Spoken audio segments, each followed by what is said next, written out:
estas enseñanzas y hoy vamos a comenzar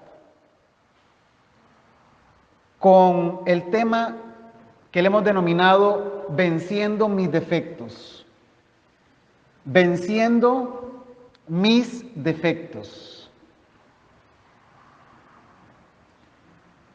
A veces no hallamos qué hacer con nuestros defectos, ¿verdad? A veces uno no halla dónde ponerlos, hermanos. ¿Qué hago con este defecto que yo tengo? ¿Qué hago con este otro? Y queremos solo que la gente vea las cosas buenas de nosotros. Y nos avergonzamos de nuestros defectos. Y quisiéramos como tener una especie de poder especial de esos saiyajines que hagan que solamente se proyecte la parte positiva de nosotros y las partes negativas que nadie las vea. A menudo los cristianos nos preguntamos cómo podemos vencer los defectos que arrastramos. Defectos que vienen muchas veces desde nuestra vida pasada.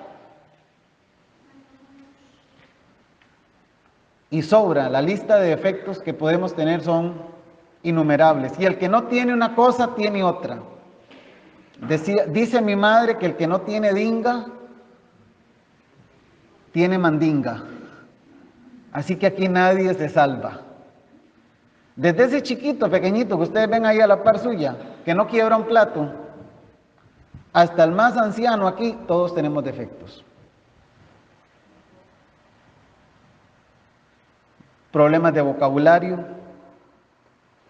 Algunos dicen, no, yo no tengo ningún problema con mi vocabulario. Sí, pero se tiene un problema con los gestos, que con eso basta. Un gesto y bastó para decir un montón de cosas. Entonces no habló, pero sí tuvo un gesto que no fue correcto. Una persona que es muy gestual, tiene el defecto de que dice muchas cosas con los gestos y no de la manera adecuada. Defecto, la mala administración del tiempo. No sé cómo administrar mi tiempo. Es que yo nunca tengo tiempo, pastor. A mí no me queda tiempo. No, yo no puedo hacer eso porque no tengo tiempo. Mire qué curioso, las mismas 24 horas que le dio Dios a usted me la dio a mí. Usted no tiene ni más minutos ni menos minutos que yo. Todos tenemos el mismo tiempo del día. ¿Qué es lo que varía? ¿Qué es lo que varía? La forma como lo administramos. Porque el tiempo que yo tengo es el mismo tiempo que tiene Donald Trump en Estados Unidos, el presidente de esa megapotencia. El problema es cómo administramos el tiempo.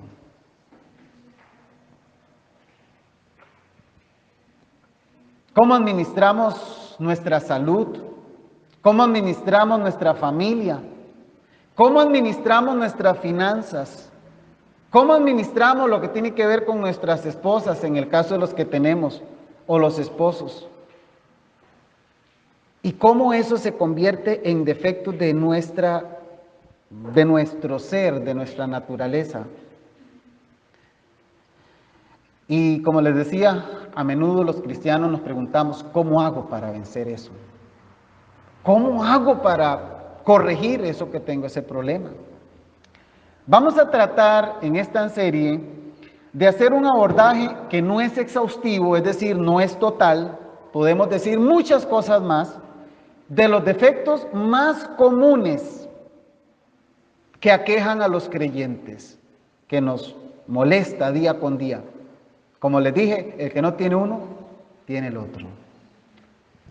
Vamos a abordar eso. Y vamos a ver cómo enfrentarlo desde la palabra, que es nuestro manual de fe y de conducta. Porque al fin y al cabo, hermanos, en la palabra vamos a encontrarlo todo. Todo lo que nosotros necesitamos. Dios no nos dejó huérfanos. Nos dejó su palabra, no nos dejó desprovistos. Nos dejó, por el contrario, nos dejó preparados, o nos dejó preparado un manual.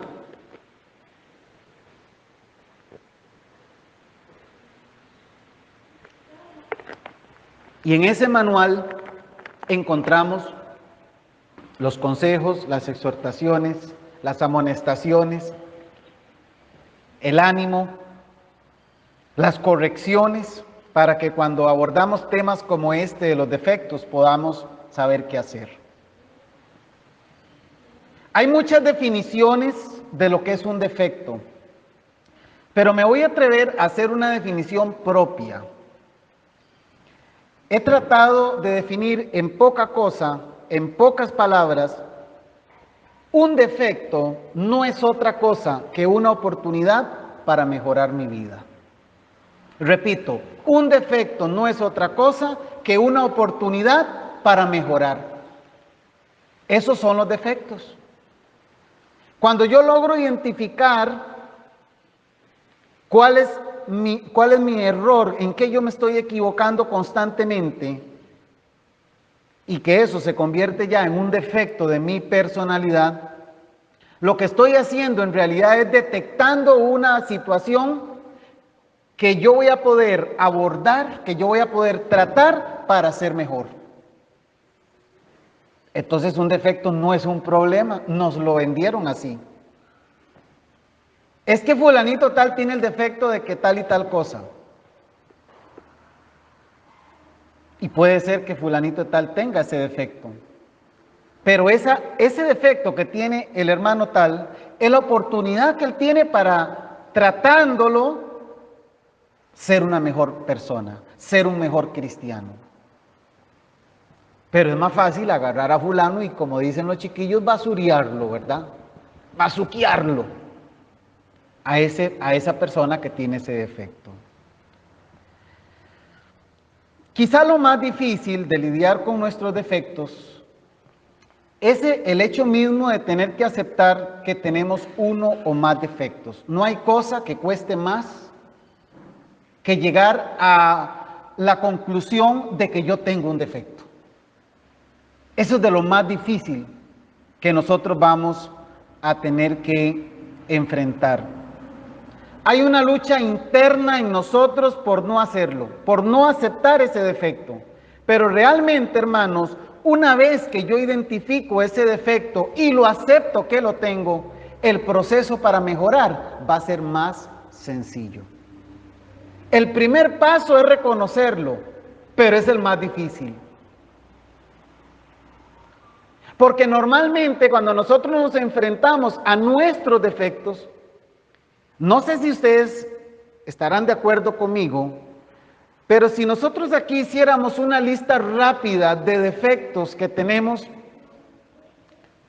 he encontrado que hay personas que les cuesta encontrar cuáles son sus defectos. La piensan, y será este, y será el otro. Y comenzamos, porque me incluyo, a pensar en ese defecto, pero me cuesta encontrarlo. Pero si yo vengo y le pregunto a mi hermano o a mi hermana que me diga mis defectos, óigame, así me los va a encontrar. ¿Sí o no? Es más fácil encontrar el defecto en el otro que en mí mismo. Nosotros somos una familia grande, nosotros somos 8 hermanos en total. Y de 8, como 6 de los 8, todos tenemos hijos. Y todos tenemos familia numerosa, 4, 6, por ahí. Bueno, tengo una hermana que solo tiene una niña y otra que tiene 3. Y si yo siento en círculo, y hablo de mi familia para no herir a nadie, si yo lo siento aquí en círculo a todos ellos, a todos los chiquillos, todos mis sobrinos, y los comienzo a ver grupo por grupo, a todos les voy a encontrar el defecto así. Esas son unas chiquillas malcriadas, son unas chineadas. La de Hailey, no, esa es tremenda, esa solo, ella cree que es ella. Y me voy al otro, no, esos son unos comelones. Y me voy a los otros, no, esos son unos inútiles, esos no hacen nada en la casa. Y ahí me voy encontrándole los defectos a todos. Pero cuando llego a los míos, a los panzoncillos míos, ahí me trabo. ¿Sí o no, hermanos? Somos excelentes para verle el defecto al carajillo ajeno. pero al mío, no, ese sí está bien criado. Ese carajillo es calidad. Ese es súper inteligente. Se levanta temprano, es punto. Y comenzamos a derretirnos ¿cómo se llama? En elogios para los nuestros. Así sucede con nuestros defectos. A nosotros nos cuesta mirar nuestros defectos. Y así nos ha programado la sociedad. O sea, la sociedad solamente... Hermanos, ¿qué se anuncia valga la redundancia, en un anuncio, por ejemplo, de la Coca-Cola? ¿Ustedes se acuerdan aquel anuncio de Marlboro? Los chiquillos no deben haber visto esos anuncios, pero los más viejos sí. Y aparecían unas praderas hermosas, unos caballos alazanes, ¿verdad, hermano Rafita? Sabaneros preciosos, blancos, y aquella cosa era hermosa. ¡Uy, qué cosa más linda! Y por eso todo el mundo terminaba fumando. ¿Saben por qué, hermanos? Porque solo se presentaba el aspecto positivo en ese anuncio. Nadie decía que ese cigarro producía cáncer. Después vino una ley que tenía que hacer la etiquetota así grande en el paquete para que dijera que producía cáncer. Pero eso fue ahora, después. En aquel tiempo no, era chiquitito. Fumar produce cáncer pulmonar, pero era así la miniatura de letra. Los caballos y el charrón aquel, el ganadero, el hombre millonario, todo lo bonito, se demostraba todo lo positivo. Y eso ha ido haciendo que nuestra sociedad solo quiera que nosotros presentamos la parte bonita de nosotros. Nadie quiere que llegue a su casa y que le vea el reguero. En nuestra casa, cuando alguien nos anuncia que va a llegar, todos corremos. Cuando usted se da cuenta, la casa está ordenada. Porque nadie quiere que le vean su reguero. Venimos a la iglesia y buscamos el mejor trapo. Así, por el estilo, les puedo poner montones de ejemplos de cómo nosotros estamos programados para que no se vea la parte negativa nuestra. Pero ahí está, ahí la tenemos. Está escondida, ahorita está calladita. Usted la tiene aquí bajo el zapato. ¡Cállese! Le está diciendo usted a la parte negativa suya, pero ahí está. Y tenemos que aprender a identificar cuál es esa parte que tenemos que trabajar. No es pecado tener defectos. El pecado está en que, identificándolos, no los queramos corregir. Eso sí es un problema. Y de ahí vienen los problemas familiares, los problemas con los hijos, los problemas de divorcio entre esposos, etcétera, etcétera. Todo lo que desencadena amarrarse a un defecto y decir, yo esto no lo suelto. Me muero, pero me muero con este defecto. Queda claro entonces, iglesia, que tener defectos no es el problema es no querer corregirlo. Y el primer paso para nosotros poder tratar con nuestros defectos es aceptar que tenemos ese defecto.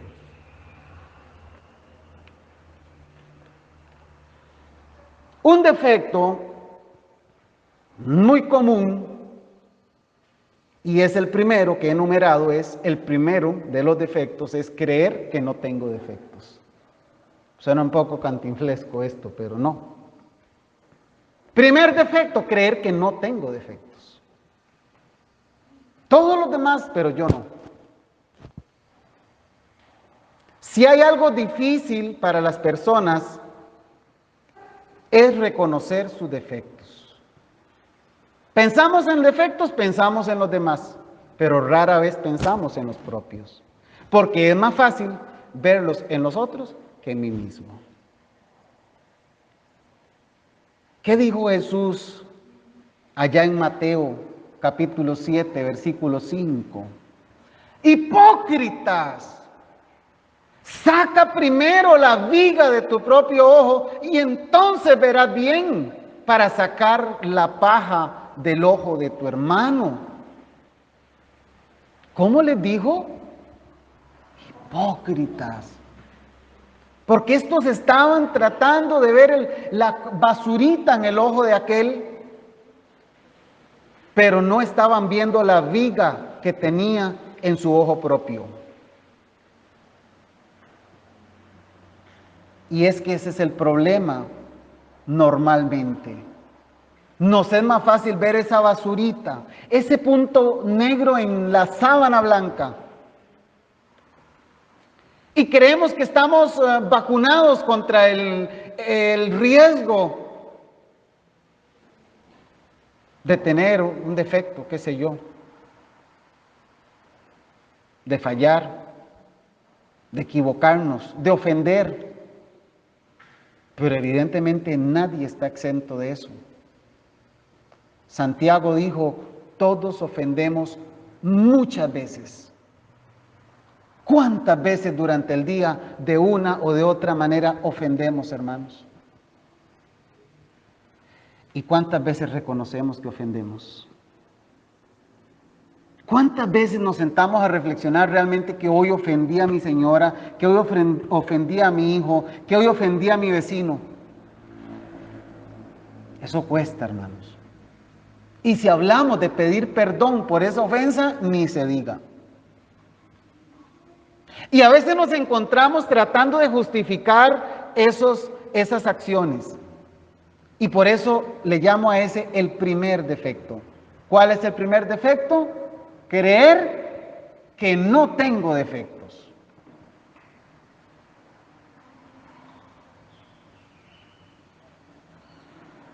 El segundo defecto del cual quiero hablar es de la apatía por el conocimiento. Y solamente vamos a ver esos dos por razones de tiempo. La apatía por el conocimiento tiene que ver con ese mal en que la iglesia hoy en día ha caído. Yo le llamo el mal del activismo. El activismo es el exceso de actividades, donde los que participan en este exceso de actividades se sienten satisfechos de lo que hacen. Es el segundo defecto. ¿Cuál es el segundo defecto? La apatía por el conocimiento. Apatía quiere decir rechazo, no querer. Y el problema de la apatía por el conocimiento es producto de un activismo en el que ha caído la iglesia hoy en día, donde hay mucha actividad, hay mucha participación, y los que están participando en eso están sintiendo una cierta satisfacción, porque ellos sienten que están haciendo lo correcto al tener una agenda llena de actividades. El problema de ese activismo, amada iglesia, es que ese activismo ha llevado a descuidar lo que es el estudio de la palabra. Estamos tan concentrados en hacer una y otra cosa. Y yo siempre hablo de aquella lista larga de actividades para hacer, y todos estamos haciendo check. Todas las cosas que tenemos que ir haciendo las vamos marcando, pero al final de estas actividades, lo último que estamos dando la importancia es al estudio de la palabra. Y por eso ese es el segundo defecto que tenemos que trabajar. Y ya nosotros tenemos que a estas alturas estar haciendo examen mental para darme cuenta cómo estoy yo. ¿Está usted apático por el conocimiento de la palabra? ¿Está usted no valorando lo suficiente el conocimiento de la palabra? Ese en la lista de defectos con los que los cristianos luchamos, ese es el segundo. No amar la palabra. Por el contrario, menospreciarla. Estamos llenos de actividades, una y otra, hermanos.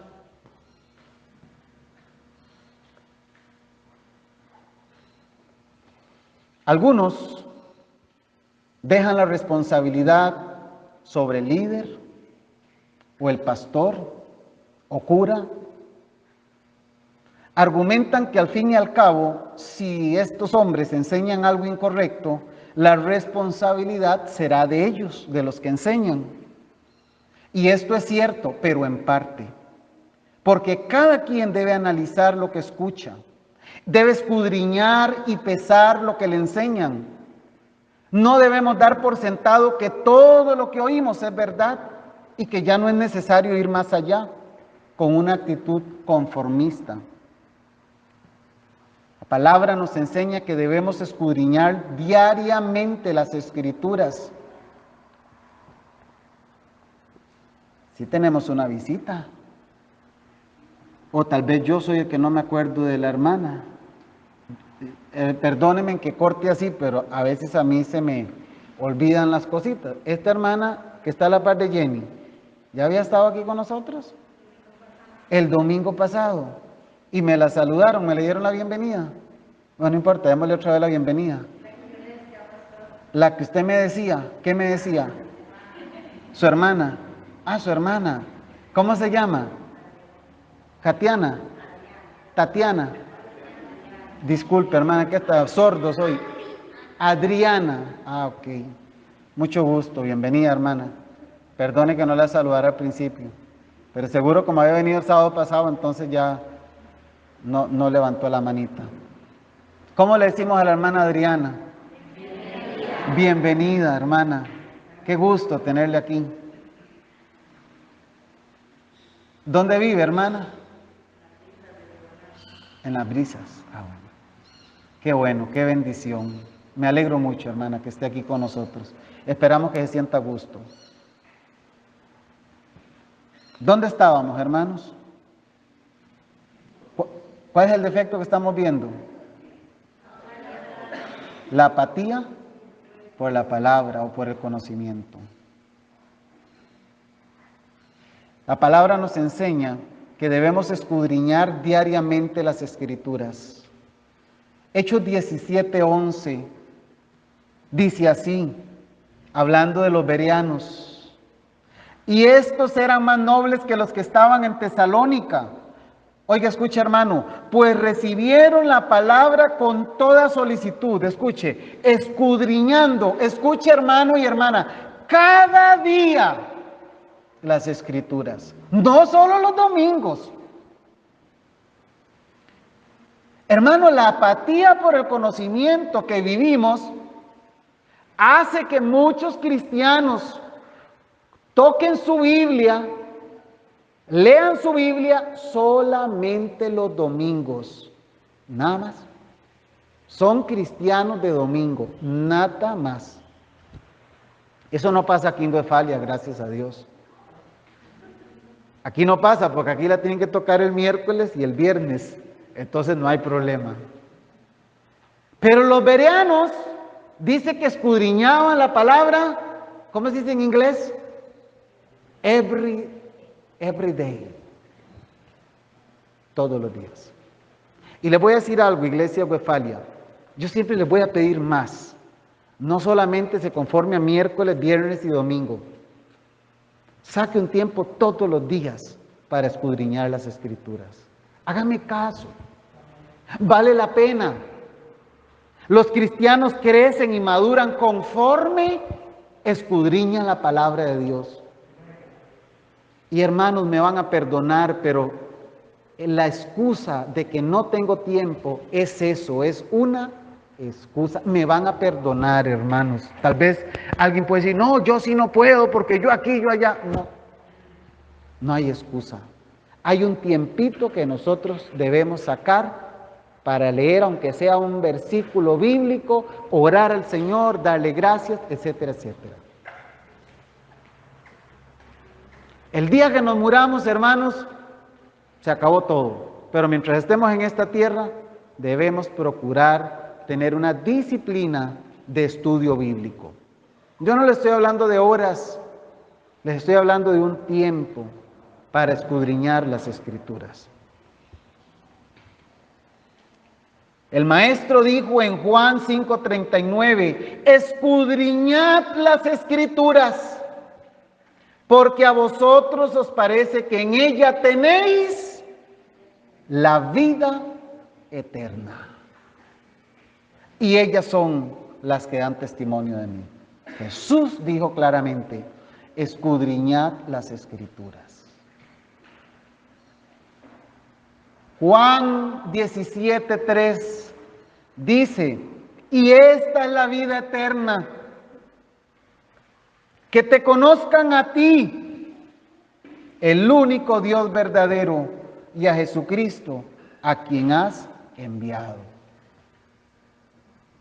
El conocimiento de la palabra, iglesia, es fundamental, y un error que nosotros cometemos es no darle el peso, el valor que ellas tienen. Tu casa, tu carro, tu dinero en el banco, tus ropas caras, tus zapatos de marca, tu bicicleta, el caballo, lo que usted tenga, todo eso es pasajero. Pero la palabra del Señor permanece para siempre. A veces nos estamos agarrando de las cosas temporales y estamos dejando ir las cosas eternas.